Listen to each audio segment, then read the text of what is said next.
आज की कहानी। रात के तकरीबन 11 बजे का वक्त था। गांव की तंग गलियों में सन्नाटा फैला हुआ था। सिर्फ हुआ के झुंड के और कुत्तों के भौंकने की आवाजें आ रही थीं। गांव के किनारे पर एक पुराना टूटा फूटा मकान था, जहां सलीम अपनी माँ और भाई फहद के साथ रहता था। मगर इस रात दरवाजे पर अचानक दस्तक हुई। आवाज, सलीम, दरवाजा खोलो। सलीम ने दरवाजा खोला। दो लोग सफेद कपड़े में लिपटी हुई लाश उठाए खड़े थे। इमाम साहिब बोले, ये तुम्हारे भाई फहद की लाश है, वो दरिया में डूब गया था। सलीम के हाथ से लालटेन गिर गई। फहद, इसके मुंह से हिचकियां निकल गईं। मां चीख मार कर बेहोश हो गई और यूं फहद की लाश घर के सह में रख दी गई। फहद के चेहरे पर एक अजीब सा सुकून था, जैसे वो अब भी किसी को देख रहा हो।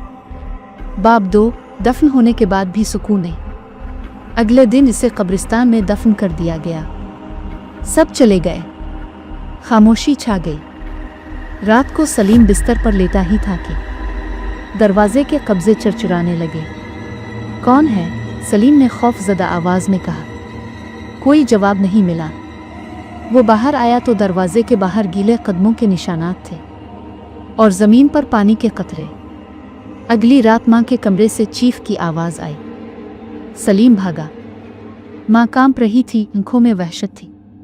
सलीम, वो फहद मेरे कमरे में आया था। सलीम के रूंगटे खड़े हो गए।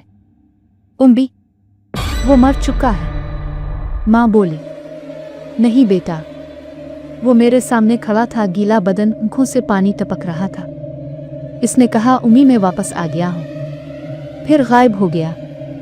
तीसरी रात कब्रिस्तान के पास रहने वाले एक बूढ़े ने देखा, फहद की कब्र खिली हुई है और वहां से कोई साया घर की समत जा रहा है। सुबह लोग गए तो कब्र वाकई खिली हुई थी और लाश गायब थी। रात के वक्त जब सलीम वापस घर आया, दरवाजा खुला हुआ था। अंदर पानी के कतरे, लालटेन की रोशनी में इसने सहन के बीच में किसी को खड़ा देखा। वो फहद था। चेहरा नीला, जिस्म गीला और आंखों में अजीब खालीपन। मैं वापस आ गया हूं भाई। इसकी आवाज सर्द और भारी थी। सलीम पीछे हटा। नहीं, तुम फहद नहीं हो। फहद मुस्कुराया।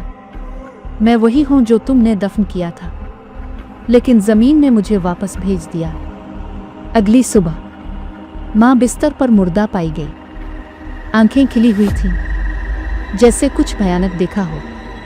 मौलवी साहब कुरान खानी के लिए आए, लेकिन घर में हर रात कुछ ना कुछ होता रहा। दरवाजे खुद बंद हो जाते, पानी टपकने लगता और कभी कभी कान के करीब से सांस की आवाज आती। अब तुम्हारी बारी है भाई। सलीम अब सब समझने लगा था। वो बाबा पीर के पास गया। बाबा ने कहा, फहद की मौत कुदरती नहीं थी, इसे धोखे से मारा गया है। जब तक इंसाफ नहीं मिलेगा, इसकी रूह तुम्हें छीन नहीं लेने देगी। सलीम को याद आया, फहद के साथ शिकार पर जाने वाला आरिफ। वो आरिफ के घर पहुंचा। दरवाजा बंद था। आरिफ, दरवाजा खोलो। कोई जवाब नहीं। सलीम ने दरवाजा तोड़ दिया। आरिफ कांप रहा था। मैंने इसे नहीं मारा, मैंने बस धक्का दिया था। क्या? सलीम चीखा। हम शिकार कर रहे थे, वो मुझ पर हंसा। मैंने गुस्से में आकर धक्का दिया। वो डूब गया। मैं डर गया, मैं भाग गया। इसी लम्हे खिड़की खिली। ठंडी हवा के साथ पानी के छींटे अंदर आए और फहद वहां खड़ा था। आरिफ के लब कांपने लगे। मुझे मुआफ कर दो फहद। फहद आगे बढ़ा। इसके हाथों ने आरिफ का गला पकड़ा। आरिफ की चीख निकली और सब खत्म। फर्श पर पानी फैल गया और फहद धीरे धीरे धुंध में गायब हो गया। आरिफ के मरने के बाद गांव में खौफ छा गया। सब ने सलीम के घर से दूरी इख्तियार कर ली। मगर इस रात जब सलीम सोने लगा, इसे लगा जैसे कोई उसके करीब आ खड़ा हुआ है। अब मेरा बदला पूरा हो गया भाई। ये वही फहद की आवाज़ थी। मैं जा रहा हूँ, मगर तुम इस घर से मत जाना, ये अब हमारा घर है। सलीम की आंखों में आंसू आ गए। फिर एक गीला साया कमरे से गुजरा और हुआ रुक गई। कुछ दिन बाद कब्र दोबारा बंद पाई गई। लोगों ने कहा अब फहद को सुकून मिल गया, मगर सलीम गायब हो गया। किसी ने इसे जाते नहीं देखा। इसके घर के अंदर से हर रात पानी के बहने की आवाज़ आती है और कभी कभी खिड़की में एक गीला चेहरा दिखाई देता है जो आहिस्ता से कहता है मैं वापस आ गया हूँ।